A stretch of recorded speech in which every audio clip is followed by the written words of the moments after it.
Hi, everybody. How are you? So today I'm very excited because we're going to start one of perhaps the most or the top two encyclical that I have read so far. It's called Humanum Genus on Freemasonry by Pope Leo XIII. It was written in 1884. And again, just a quick summary. In this channel, we're going to be reading all these documents, some papal bulls, some encyclicals, right? Some shorter, some very long, like this one, with the objective of learning the Catholic doctrine, the true Catholic doctrine. We have been perhaps robbed, is the right word, I'm not so sure, of the real Catholic doctrine since Vatican II. So we do need to make an effort, take the time to study and to read all this material that it is in our fingertips. We are able to find this online for now. And if we are interested in saving our souls, saving the souls of our children, of those around us, and spreading the truth, because truth is not relative, right? We came already with this conclusion in many of the encyclicals we have talked. We have to dedicate the time to study. Now, this encyclical starts in a quite poetic fashion. The first few paragraphs, okay, it is at least the first three from my memory now. It's quite poetic, beautiful. He's citing and explaining St. Augustine of Hippo, and a quick summary of the book City of God. And eventually, a little bit, kind of like, I think, a paragraph 5 or something, he starts giving more information for us to better understand how Freemasonry thinks, acts, and works. Okay? So I'm going to read it word by word. I am sorry, sometimes my accent can be a little strong. I hope everybody understands. There is a link in this description so you can see. And my suggestion is always that you print this document to have for your own record and read it perhaps more than once, like I have done already a few times, and I absolutely recommend it. Humanum Genus, encyclical of Pope Leo XIII on Freemasonry. To the patriarchs, primates, archbishops, and bishops of the Catholic world, in grace and communion with the Apostolic See. Paragraph 1. The race of man, after its miserable fall from God, the Creator and the Giver of all heavenly gifts, open quotes, throughout the envy of the devil, close quotes, unquote, separated into two diverse and opposite parts, of which one steadfastly contends for truth and virtue, and the other of things which are contrary to virtue and to truth. The one is the kingdom of God on earth, namely the true Church of Jesus Christ, and those who desire from their hearts to be united with it, so as to gain salvation, must of necessity serve God and His only begotten Son with their whole mind and with an entire will. The other is the kingdom of Satan, in whose possession and control are all whosoever follow the fatal example of their leader and of our first parents, those who refuse to obey the divine and eternal law, and who have many aims of their own in contempt of God, and many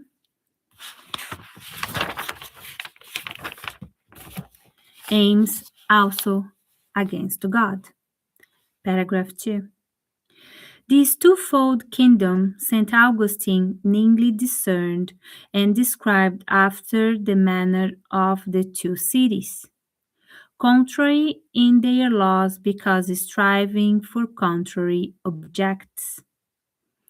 And with the subtle brevity he expressed the efficient cause of each in these words, quote, two lovers form two cities, the love of self, reaching even to the contempt of God, the dislike of God, an earthly city,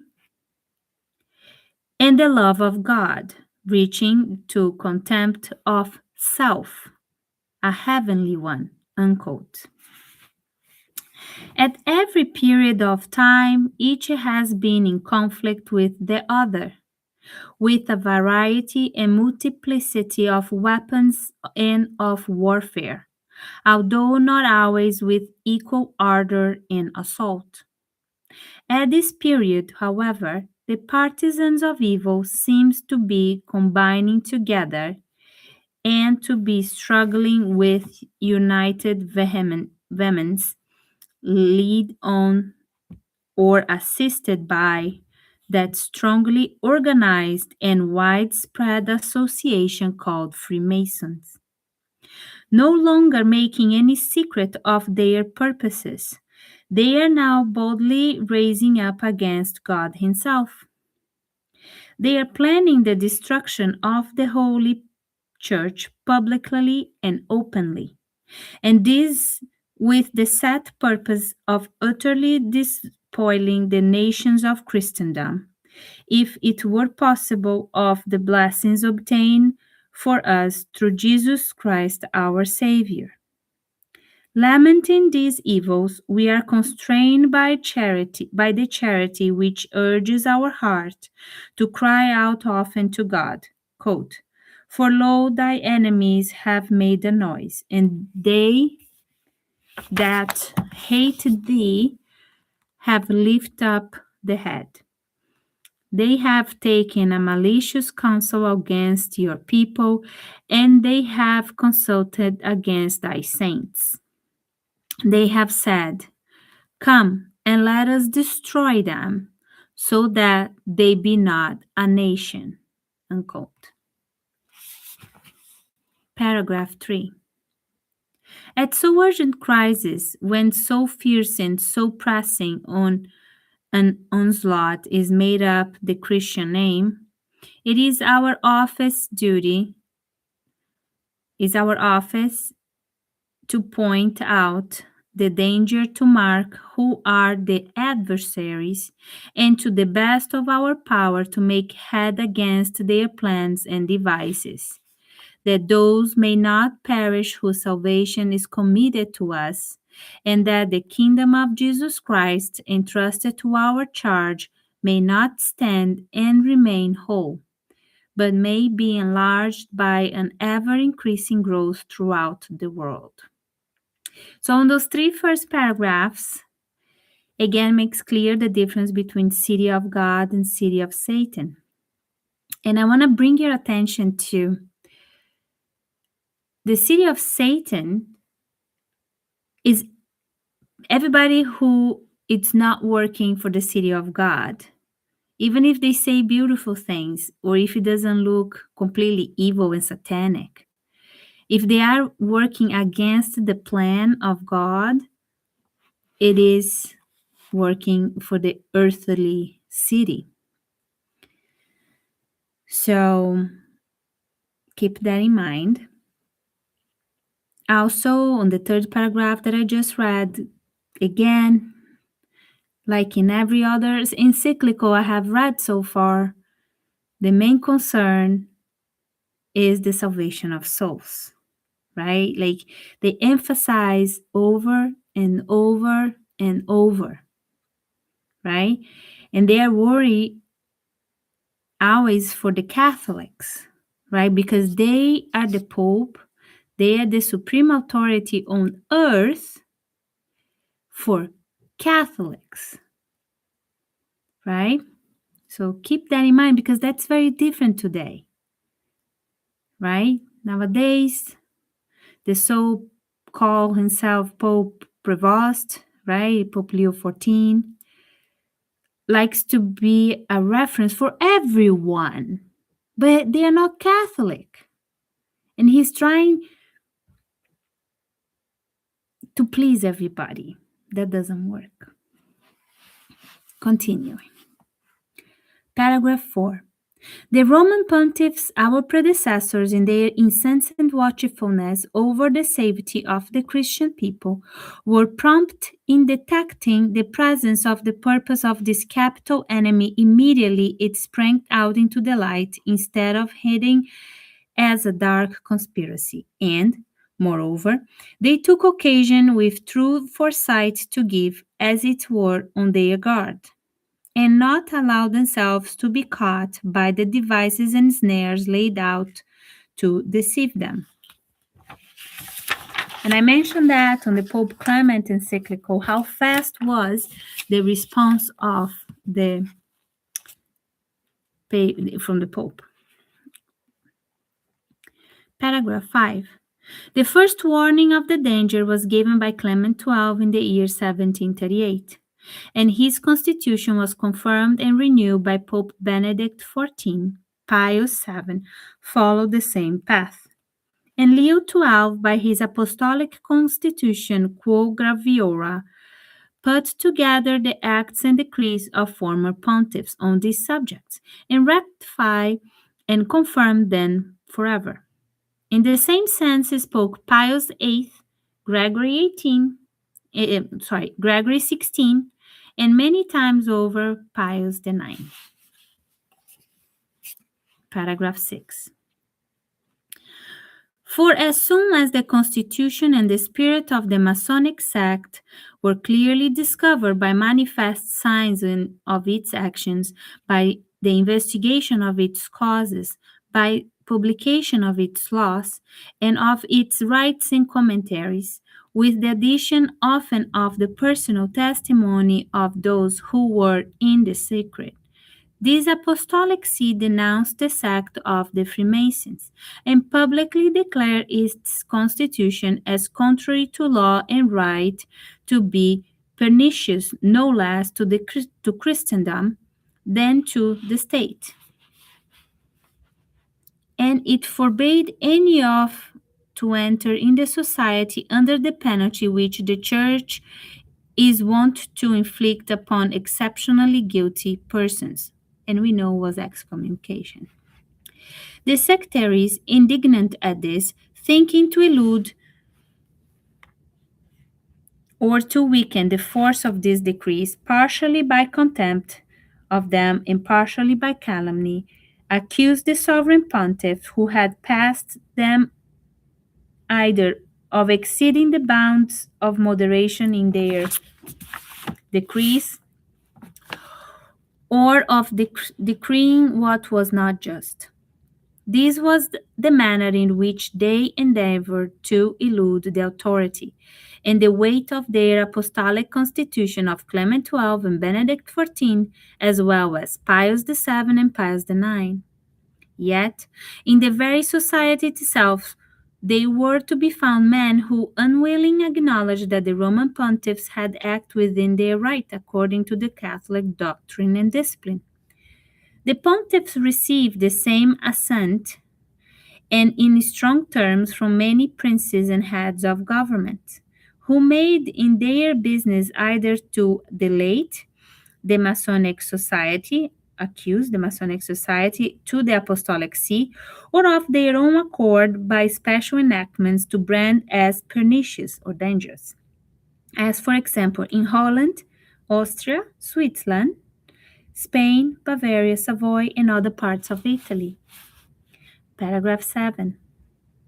But what is the highest importance, the course of events has demonstrated the prudence of our predecessors, for their provident and paternal solicitude had not always and everywhere the result desired. For their provident and paternal solicitude had not always and everywhere the result desired. We know that. And this either because of the simulation and cunning of some who were active agents in the mischief, or else of the thoughtless levity of the rest who out in their own interest had given to the matter their diligent attention.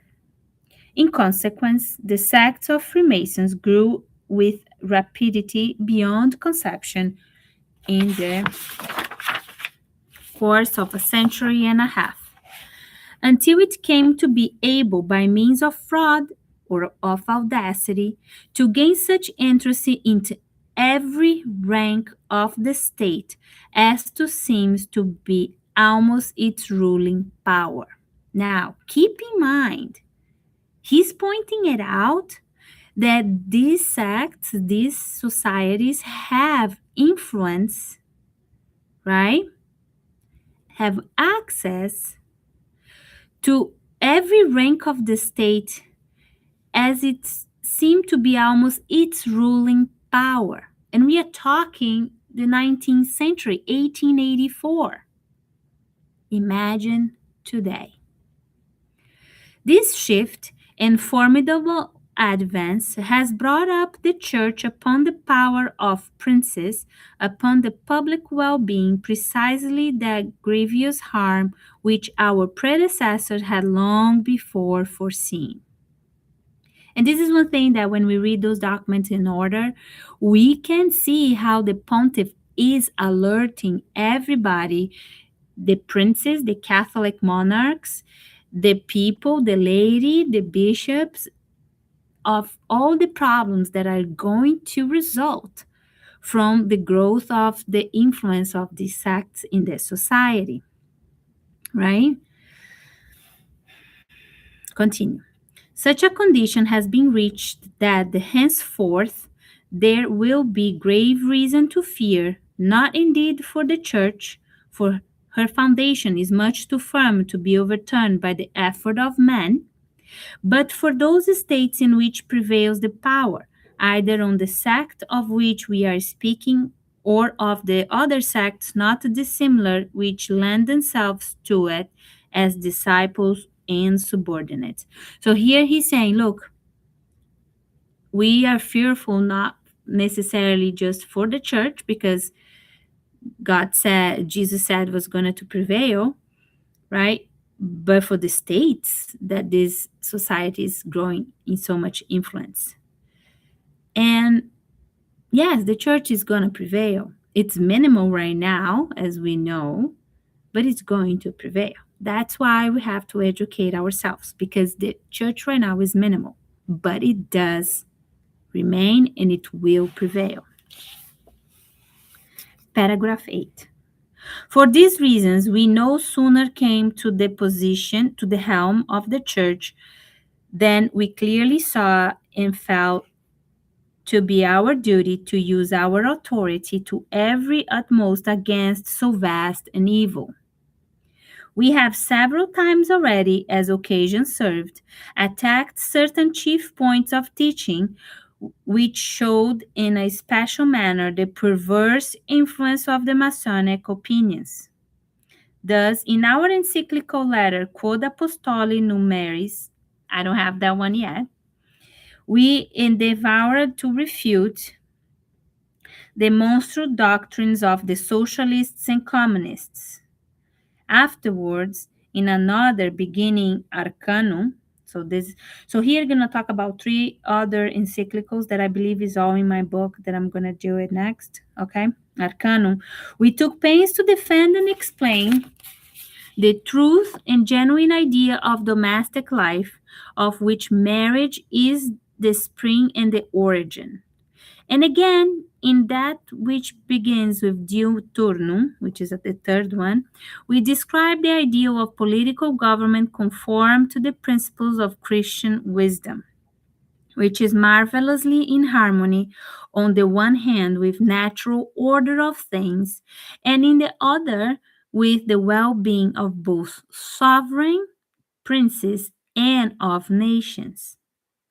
It is Now, our intention, following the example of our predecessors, directly to treat of the Masonic Society itself, of its whole, holy teaching, of its aims, and of its manner of thinking and acting, in order to bring more and more into the light its power for evil, and to do what we can to arrest the contagion of this fatal plague.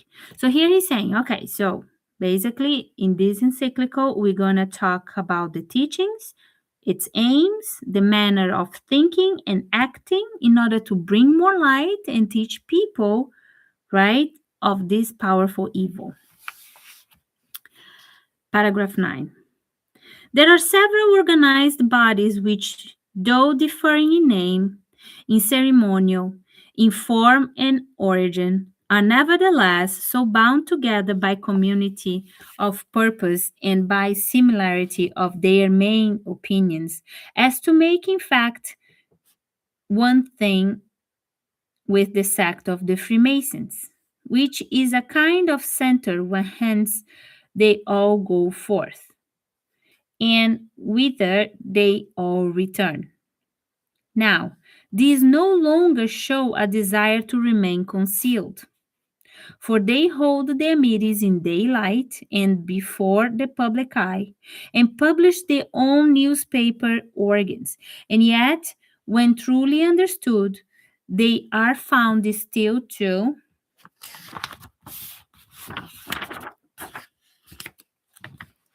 retain the nature of the habits of the secret societies. They are, and the other popes made points to this. They even call some of them carbonaries, right? So the name itself differs depending where they are, the language of the country they are, but nevertheless, they're all together. They're all one of the same.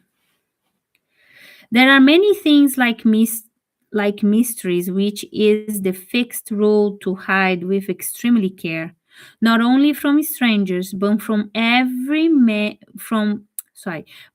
very many members also, such as their secret and final designs, and the names of the chief leaders, and certain secrets and inner meetings, as well as their decisions, and the ways and means of carrying them out.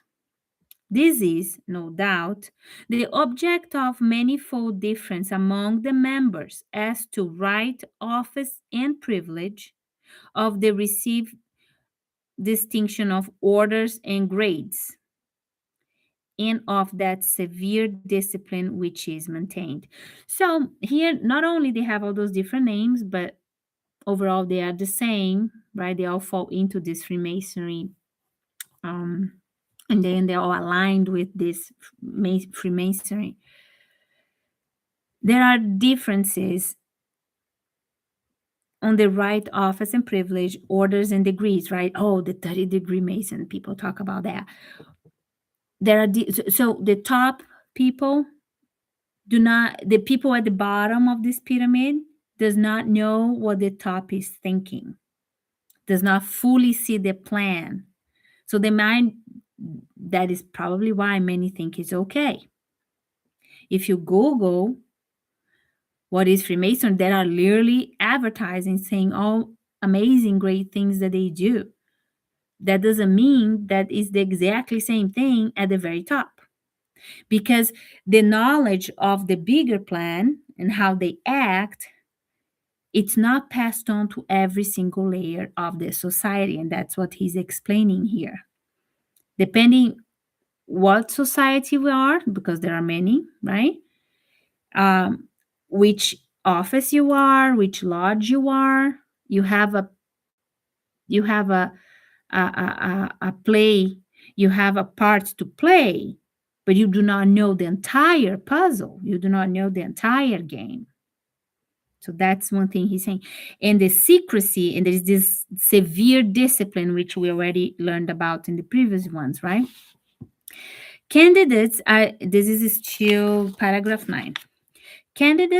candidates are generally commanded to promise, nay, with a special oath to swear, that they will never, to any person at any time or in any way, make known the members, the passes, or the subjects discussed.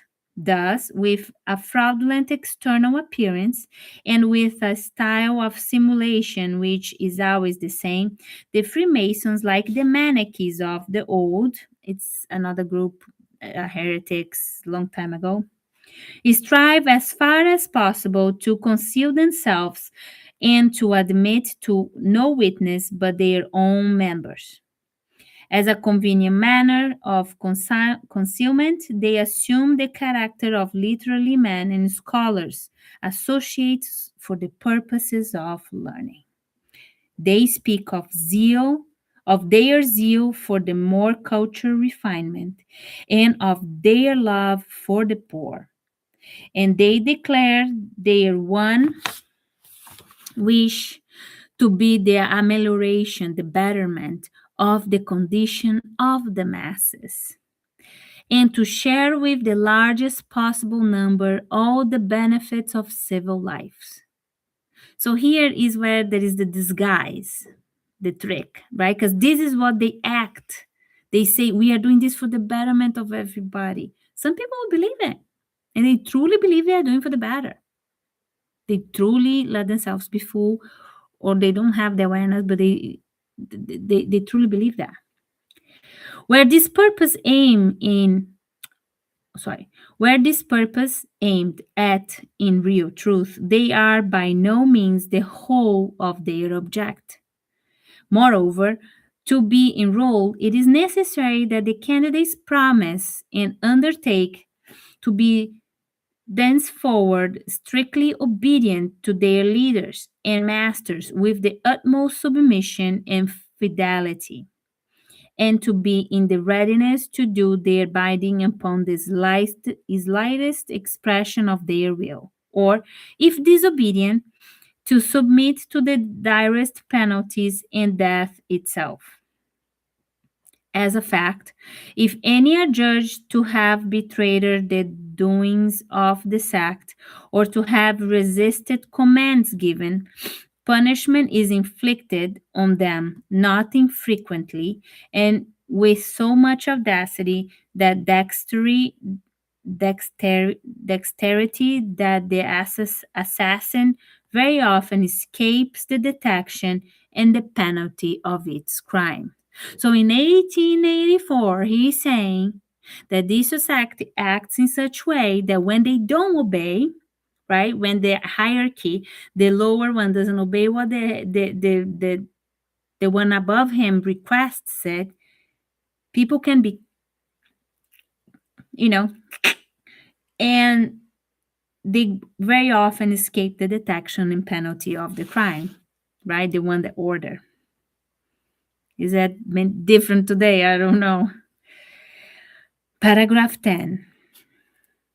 But to simulate and wish to lie had to bind men like slaves in the very tightest bonds, and without giving any sufficient reason to make use of man enslaved to the will of another for any arbitrary act.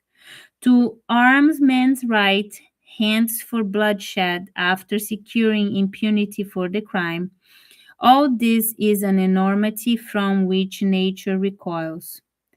Wherefore, reason and truth itself make it plain that the society of which we are speaking is in antagonism with justice and natural uprightness, or the city of God, as we were talking in the first paragraph. Continue paragraph 10. And this becomes still plainer in as much as other arguments also, and those very manifests prove that it is essentially opposed to natural virtue. For no matter how great may be man's cleverness in concealing and their experience in lying, it is impossible to prevent the facts of any cause for showing in some way the intrinsic nature of the cause whence they come. Quote, A good tree cannot produce bad fruit, nor a bad tree produce good fruit, unquote. Now, the Masonic sect produce fruits that are pernicious, dangerous, and of the bitterest flavor. For from what we have above most clearly shown, that which is their ultimate purpose forces itself into view, namely, the utter overthrow of that whole religious and political order of the world in which the Christian teaching has produced monarchy and the Catholic Church, right? And the substitution of a new state of things in accordance with their ideas, of which the foundations and laws shall be drawn from mere naturalism. So here is the next step, naturalism. We're going to do two more paragraphs. Paragraph 11. What we have said and are about to say must be understood of the sect of Freemasons taken genetically, and insofar as it compromises the associations kindred to it and confederated with it, but not of the individual members of them. There may be persons amongst them, and not a few, who, although not free from the guilt of having entangled themselves in such associations, yet are neither themselves partner in their criminal acts, nor aware of the ultimate object which they are endeavoring to attain. We already mentioned that, right? In some way, some of the affiliated society, perhaps, by no means approve the extreme conclusions which they would, if consistent, embrace as necessarily following from their common principles, did not their very fullness strike them with horror. Some of these, again, are led by circumstances of times and places either to aim at smaller things than the others usually attempt, or than they themselves would wish to attempt. They are not, however, for this reason, to be reckoned as alien to the Masonic Federation. For the Masonic Federation is to be judged not so much by the things which it has done or brought to completion, as by the sum of its pronounced opinions. So this is 1884. Of course, they have already done a lot of things, French Revolution for one. But here he's alerting not only for what they have done and completed at that point in the 19th century, end of the 19th century, but the sum of their opinions. And here is because, as the Pope, they can see how these opinions are trying to corrupt, I guess that's a good word, the very foundation of Christian society. So, however, they have not yet attained at that time in the 1800s, the Pope can see how that can affect society in the future. So, as we read this encyclical, you will see that the Pope really knows that where we're going to get is where we basically are right now. Paragraph 12. Now, the fundamental doctrine of the naturalists, which they sufficiently make known by their very name, is that human nature and human reason ought in all things to be the mistress and guide. I'm going to read this again. This is very important. Now, the fundamental doctrine of the naturalists, which is, let's call it philosophy if you want, of the Freemasons, right?